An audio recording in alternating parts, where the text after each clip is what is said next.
Hey friends, it is I, Cinephile Mike, your friendly neighborhood cinephile, and it is day 89 of the 95 Days of Award Season posts. And for today, I'm going to briefly review each of the 5 documentary short subjects and provide ratings for each. So this is going to be a little longer in terms of the whole post, but I wanted to make sure I got to each of the 5. Tomorrow I will be talking about the live action shorts, and then on Wednesday, I will be talking about the animated shorts. So we're going to do this in alphabetical order. So first up, we have Kartiki Gonsalves' The Elephant Whisperers. Now this was a very touching documentary about a couple, Bowman and Belly, who live in South India and spend their lives caring for young baby elephants who have been abandoned by their herds or lost their parents, unable to live on their own. The elephants are trained by Bowman and Billy to grow and learn how to do basic survival skills before they go to another organization that will then train them on how to reacclimate specifically to being alone in the wilderness. So Bowman and Belly is kind of that first stop. And this documentary focuses on primarily one elephant, Raghu, but they also spend a little bit of time with the second one, Amu. I have to point out the one thing about this one, this is probably one of the most beautiful nature documentaries I have seen in a while. So this is one of the 5 where I'm going to shout out the camera work and cinematography. The Elephant Whisperers, for me, this touching tale is a 4 out of 5 stars. Now, if you haven't seen The Elephant Whisperers and you are interested in it, you can catch it streaming on Netflix. Number 2, next, we have Maxim, Arbugaev's, and Evgenia Arbugaeva's, apologies if I pronounced that wrong for anyone who knows, Haulout. Now this documentary, another nature-based one, follows Maxim Chakalev, a marine biologist who every year studies the walrus migration and the impact that climate change is having on these beautiful creatures. It's actually a very funny start. It's interesting, and I had to question where this was going because it starts off with a man in the middle of the ice living in a cabin, nobody out for miles. Then before you can say, "Box your uncle," there are hundreds or thousands of walruses all over the place up against his door, kind of coming in through the broken lumber. And it's endearing. And while this was also beautifully shot, this one was a little more tragic to see the impact of climate change and how it's unfortunately killing more and more walruses each year. They need the ice to survive, and each year there is less and less. The statistics shared at the end of the piece are heartbreaking, but all we can do is hope that eventually we find a way to take care of our environment and these creatures.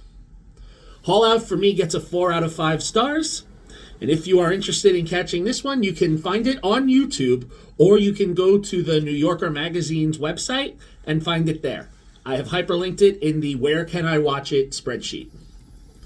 Number 3, we have Jay Rosenblatt, How Do You Measure a Year? Is everybody singing Rent right now? Well, his daughter Bella does briefly in this documentary short. This was the documentarian's version of Richard Linklater's 2014 Oscar-winning film Boyhood. In fact, this came before Boyhood, so I almost wonder if Linklater knew Rosenblatt and was inspired. Rosenblatt, my apologies, maybe started this. Starting with his daughter Bella's 2nd birthday up until she turned 18, every year he would videotape her on the day and interview her with the same or very similar set of questions. Some of them included, how do you feel about our relationship? What is power? What are your dreams, your goals? And we quickly get snapshots of each of these as the film jumps chronologically from 2 to 18. It is interesting to see how some of the answers remain the same and others change. While an interesting approach, though, I have to say it was a little too clipped and rushed for me when you're going to try to condense 16 years into about 25 minutes or so.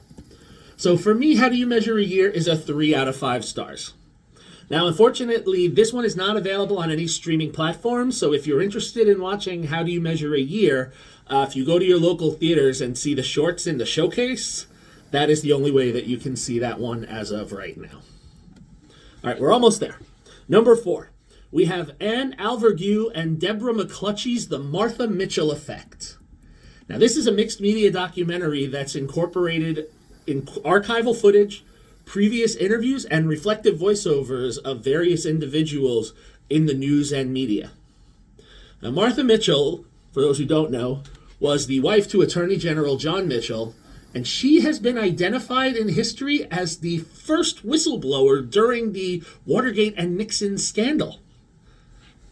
And the documentary chronicles her life very quickly in about 40 minutes, where we see how she rose to prominence, to be beloved by our country, to being one of the first 3 members of CREEP, the Committee to Re-elect the President for Nixon, and then almost as fast as she rose, she quickly fell.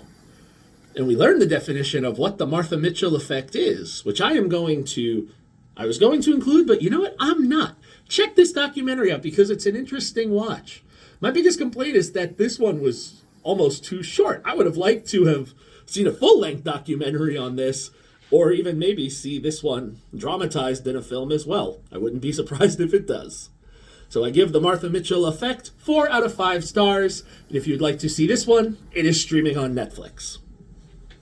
And finally, we have Josh Seftel's Stranger at the Gate. This was an interesting one, because it played almost like a suspense film, and I thought I had figured out this documentary and where it went, and it is one of those that does a complete twist in such a fascinating way.